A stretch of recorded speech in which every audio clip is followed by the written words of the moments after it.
Hello and welcome to another day in the motor house. Specifically, I think this will be episode 32, working on the Lotus 7 restoration. And you're currently looking at the nose of the bonnet. And let me sit on down here, get to showing you what's up. Might not have posted anything for a little bit, but it's been some tedious work. Working on the hinges for the bonnet. Now, basically, it's like a Europa. Let's see if I can get in here and show, if I can show it. Oh, I'm going to have to get down here. All right, that square bobbin is the same as a Europa door for upper and lower hinge points. And this assembly with friction washers, which are currently still in the package. This goes in there and locates, gives you some adjustment to have the hinge pin in, and that's how it's put in.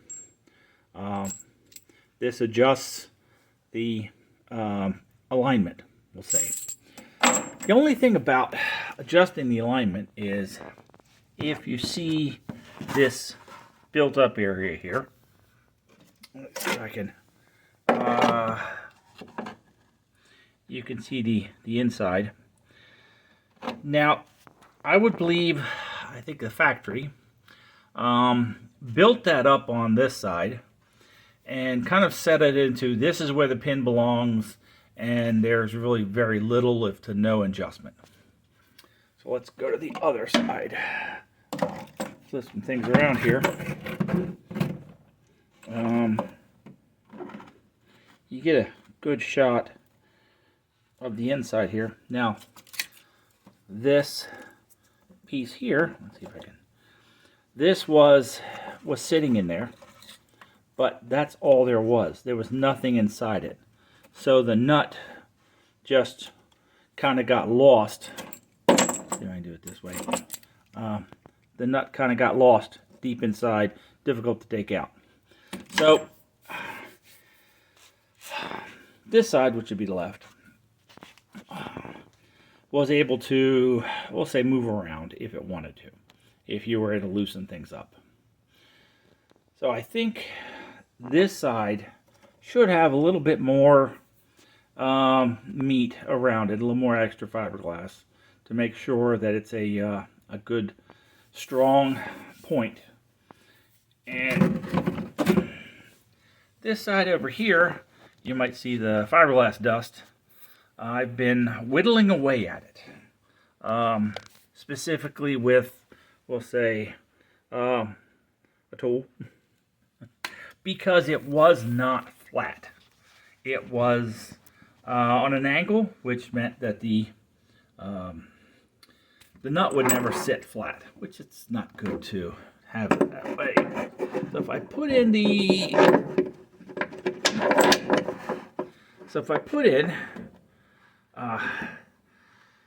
we'll say the outer part of the hinge, because there's as I say, a pin or bolt that goes in the middle.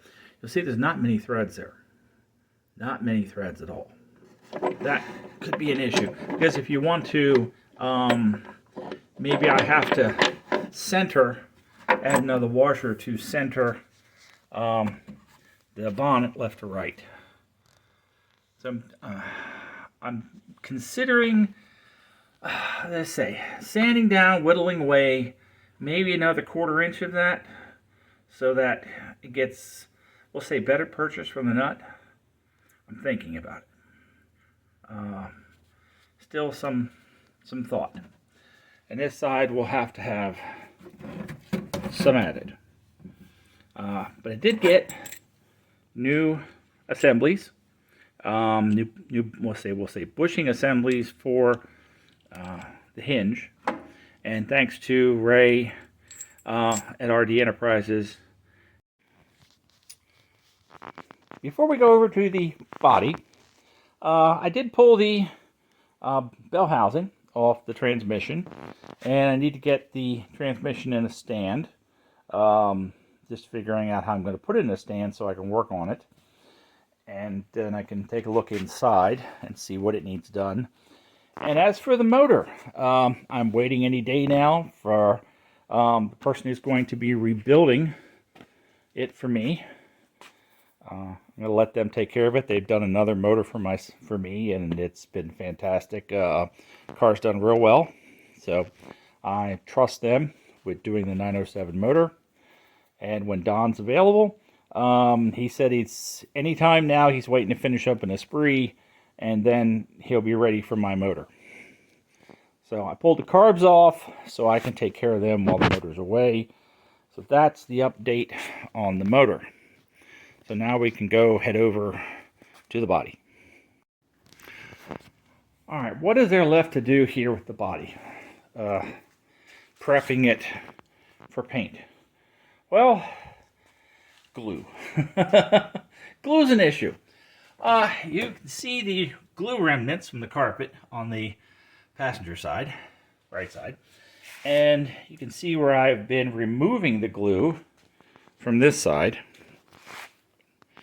Because if I can get it done now, it doesn't have to be worried about. I don't have to worry about it later when the car's painted.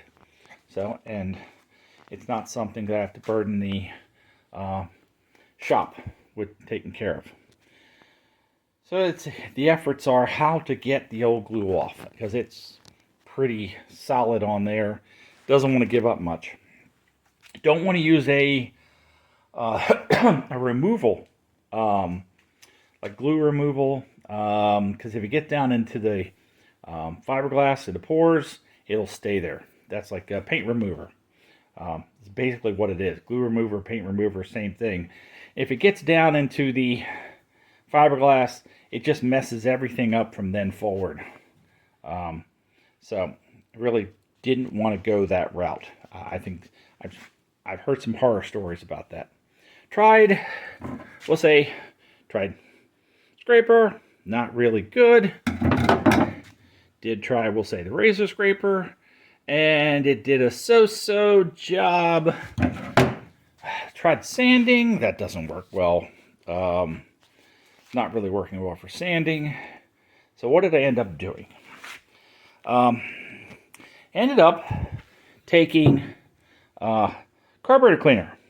Of course, this is my exhaust fan, which helps fumes.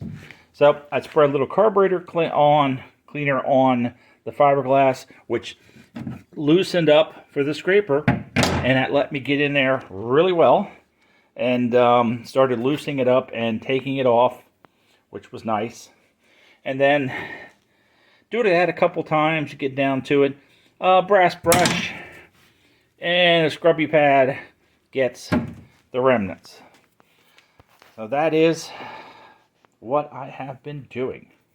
Takes a lot of time. It's boring work. Yes, it's boring work, but these cars, and whenever you got a project, there are parts of it that are boring and tedious, but it has to be done.